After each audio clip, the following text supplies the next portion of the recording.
Hey, what's up, Chargers fans? Haven't talked to y'all guys in a while since the last video that I did.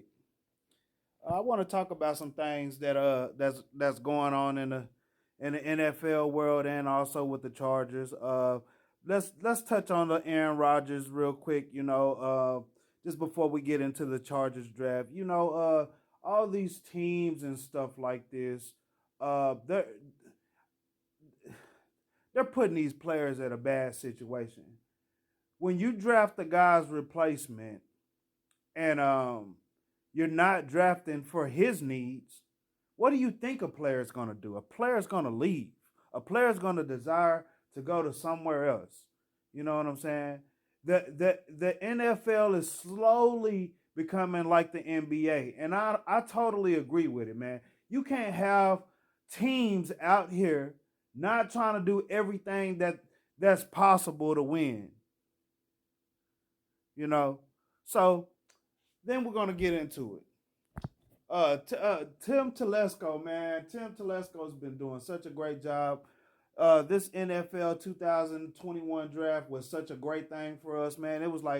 Um, it was like he was out there, drafting a man amongst boys, man. It's like Tim Telesco out there playing chess, while everybody else is playing checkers. They're following people, you know what I'm saying? Not drafting for needs. Don't even know who they want to draft.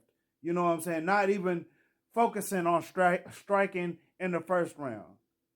Teams like the Raiders, uh, you know, teams like Cincinnati, you know, they seem like they just don't want to do everything that that's in the power to win. Now, Cincinnati could possibly be a wrong example, but that because they drafted one of the wide receivers that their quarterback was throwing to, Joe Burrow was throwing to.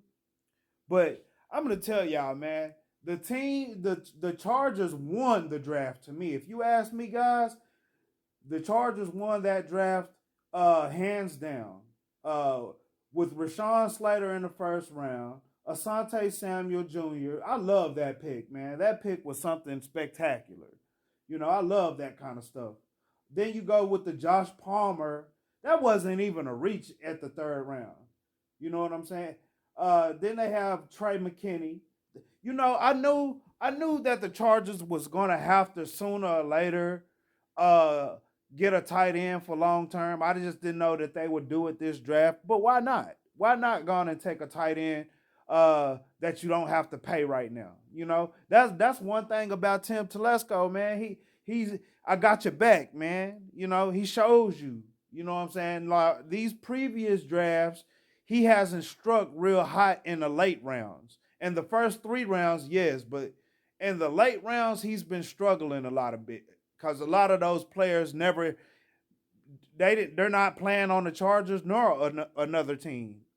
So, Tim Telesco, man, I'm telling you, man, the one reach that I seen was Brandon Jameis from Nebraska, but that probably wasn't even a reach because remember, uh, Rashawn Slater is not a left tackler. Every time you've seen him on the film, he was on the right side. A few times I seen him on the left side, but overall I seen Rashawn Slater on the right side. So you just really have to draft just to see who would fill that position the best. And see, he drafted more than what he possibly needed, but I'm great with that. I'm cool with that. Then you go down the list, and then you see Nick Neiman. I don't even know who that is. I want to go to this Larry Roundtree from Missouri thing. This guy, man, this guy looks like the second coming of LT, man. If he could do any of the things that I seen him do in some of those videos when he got drafted, man, that would be spectacular, man. I'm not even kidding a little bit. I thought that they would go get Nasser Nisadine from from Florida because he was still on the board for a long time. I don't know who he went to, but just having him Asante Samuel Jr. and Derwin James, all of them played at Florida State in the same secondary, that would look very dangerous to teams. You know what I'm saying? Okay, so now I want to get to yeah, they have one more guy, Mark Webb. I don't want to be disrespectful. I felt like they should have got a safety in this draft. Just in case you got a draft for Derwin James, you know what I'm saying, for going down. I ain't gonna lie, even with Derwin James going down, I'm still keeping him. He's the second coming of Deion Sanders in my eyes. You know what I'm saying? Some people might say I'm going a little bit far, but in my eyes, I haven't seen a player play like Deion. I haven't seen a player play like him in a long time. Um, Now, I want to talk about this scheme, the scheme that we're gonna run for this next year, because maybe I think that the coach is up to task. Brandon Staley, I think he's up to task, and everything.